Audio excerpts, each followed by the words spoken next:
Hey y'all. So if you have been around for a minute, you know that I don't buy a ton of books. Sometimes I buy books from the used bookstore. Every now and then I'll order one online. Sometimes I get them as Christmas gifts and stuff like that. But I don't tend to buy a ton of books. And there's a couple reasons for that.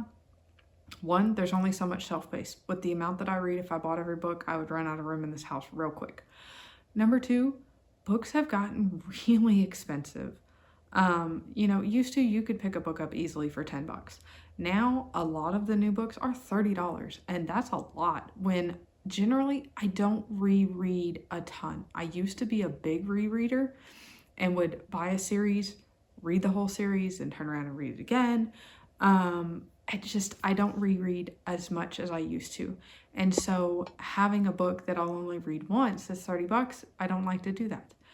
However, the biggest way that I get my books is at the library. And I know that y'all have seen a lot of library hauls and stuff like that from me. I love my library. It's saved me probably thousands, if not more, dollars at this point, especially because I have two other voracious readers in my house. My kids are huge readers. So buying them all their books, there's no way I would go broke in a hurry because they read so fast. So we go to the library a lot. But there are some books I cannot get through my library. Our library is a fairly big system and has a lot of books, but they are from basically set publishers. They don't get a ton of the Christian published books. Some of them they do, some of them they don't. I read a lot of Christian suspense, but here it's getting into fall. You can see I'm rocking my fleece.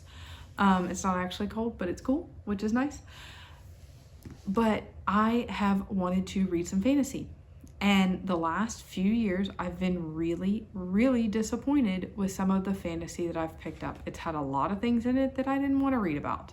So I've been much more picky about my fantasy. I've gone and done some shelf pulls at the library lately and been like, this has a black cat on it. It's talking about Halloween. That looks fun. And pulled it off, and then I'll Google it and I'm like, no, I'm not reading that. And this has happened multiple times. The other day I went in, I grabbed 2 out of a series because same thing, fall leaves and cats and all the things that I love. Googled it and I was like, no, not gonna read it. So at any rate, I bought some books. Look at this. Look, this is a stack, right? I go from not buying any books to buying a stack of books because they've been on sale at Amazon. I don't know so these are all Enclave Escape books. And I don't know if they are redoing their hardcovers or rebranding, or if maybe they're gonna start with the fancy pages like everybody else has. I don't know. But the hardcovers for a ton of their books have been on sale. Like a big sale, because a lot of these books were originally 30 bucks and some of these I got for $5. So this one's normally $24.99. I think I got this for like less than $7. Same thing, Ember Gold. This is one that I've been wanting to read and I got it on a really good sale. I think it was maybe I didn't pay over $15 for a book. I can tell you that, because when I started looking and seeing these prices, I was like, whoa, wait a minute. So I'm going to show you all the ones that I got. Talk about that last because I actually read it. So I did this a couple weeks ago and I got 2, I think I let myself get, and then I went back online and ordered 3 more because I was like, that's a really good deal. And these are books that I cannot find at my library. They're very hard to find. I did find Vivid. I showed that to y'all in a different vlog. That is actually an Enclave Escape book. But that's been one of the very first Enclave Escape YA books that I've been able to get my hands on at our library. So the first one I bought, I've had this in my cart forever and just not pulled the trigger. This is Wishtress by Nadine Brands? I'm not sure. But essentially the story is that Mirth is the girl. She has her tears turn into wishes. But something goes wrong and she winds up cursed. The next tear she sheds will kill her. And she has to travel to a well to break the curse before it can claim her life. So basically she has to shut down all emotion, because if she cries, she dies.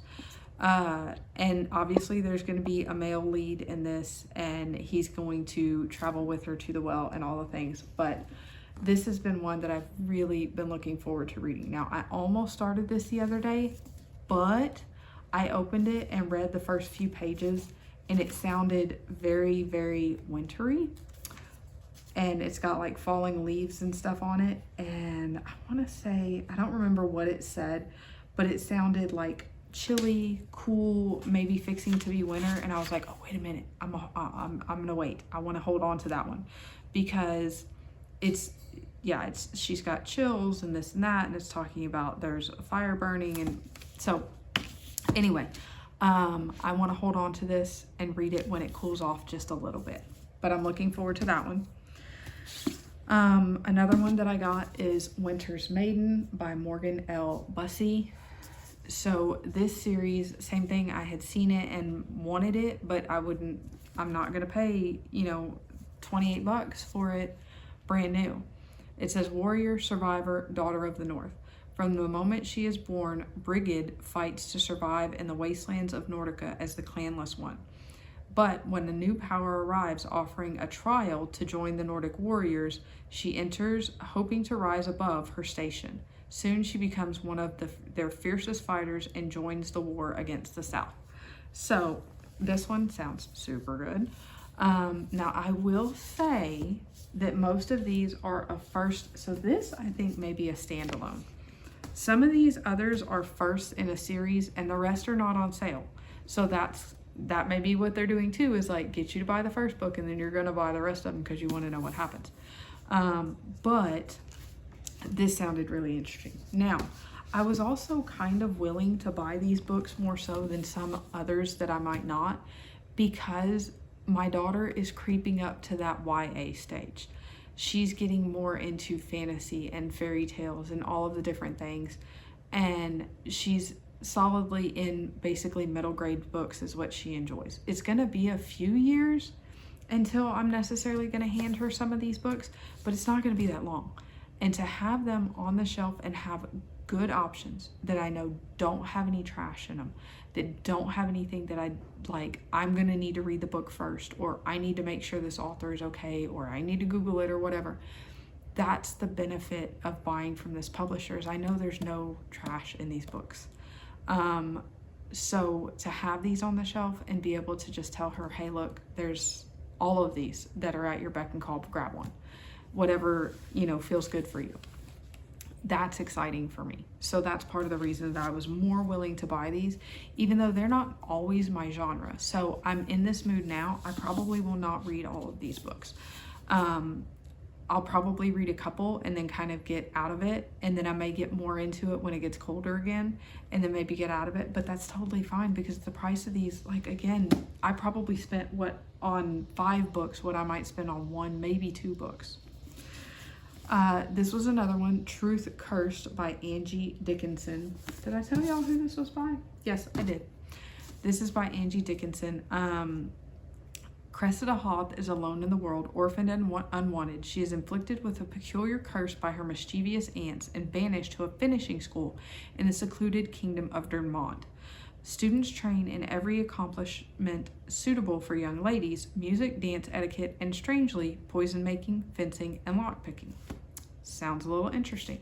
Now, I don't always love school books, that kind of thing. I'm a little old for that, but my daughter definitely does, and I think that this is one she will enjoy. So this I more so picked up to pre-read for her, but I think that I'll probably enjoy it.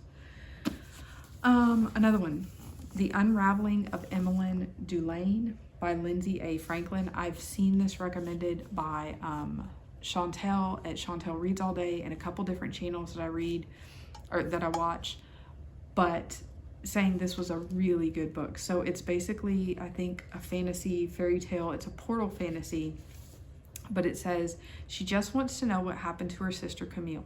7 years ago, on the fateful day she vanished, literally, Emmeline witnessed Camille unravel and disappear, but no one believes her, since they think she's crazy.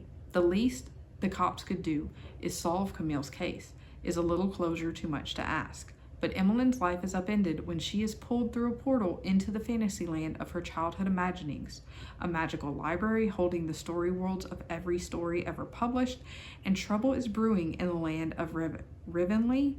Rogue characters threaten their plot lines, and broken classics are beginning to crumble, but Emmeline only wants to find Camille. This sounds so interesting.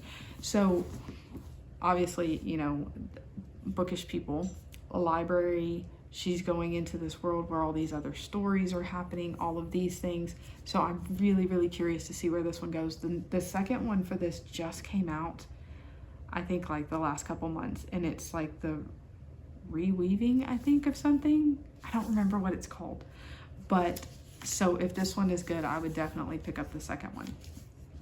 This one is, so a lot of these, this is a 400-page book. A lot of these are around the 300 pages. This, and I think Wistress as well, is a pretty chunky book. Yeah, it's 430 pages. So, I mean, at least I feel like I'm getting what I paid for. I'm not buying a 200-page book. Now, the last one, this is Ember Gold by Rochelle Nelson. So I actually read this book already. The basis for this book is that Guild has spent her life isolated in the wild marshlands, a place too wet for the dragon to go. Her father is hunted by this dragon. Then he takes her and basically offers her up to the dragon as a sacrifice. At first I was like, that's gonna be super weird. It's not. It turned out really good. Thoroughly enjoyed this. Now, there's a little bit of like YA stuff to it and things that you're like, okay. There is discussions of abuse, and basically, you know, her dad gives her up for a sacrifice. So there's some family issues there that are discussed and all of that, but it's discussed in a way that I don't feel like this is an upper YA, I guess is what I'm getting at.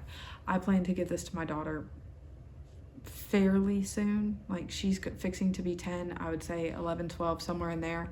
I wouldn't feel uncomfortable giving her this. Now, everybody has their own standards, so totally I would read it before I gave it to your own kid. But this one I felt like I could give to her. Now, Vivid, the one that I had read that I told you all about that I got from the library, that one I would have definitely held off later for her. I would say like 15 or so. That I would consider upper YA. So YA is always kind of that thing. It's a very loose age range thing. But yeah, like I said, I really enjoyed this one. So if y'all are into these books, hopefully when this video comes out, these will still be on sale. Like I said, I don't know why. There's nothing on their website about saying our hardcovers are going out of stock or we're not going to do hardcovers anymore or anything else. But these, I mean, these are substantially cheaper than their paperbacks have been, because I think their paperbacks run about 15, 16 bucks. And obviously some of these are like series.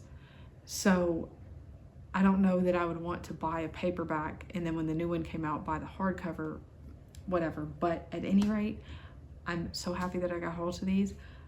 Really thoroughly enjoying them. If y'all have read any of these, please let me know. Did you enjoy it? Don't spoil it for me. But did you enjoy it? Were there great things in here?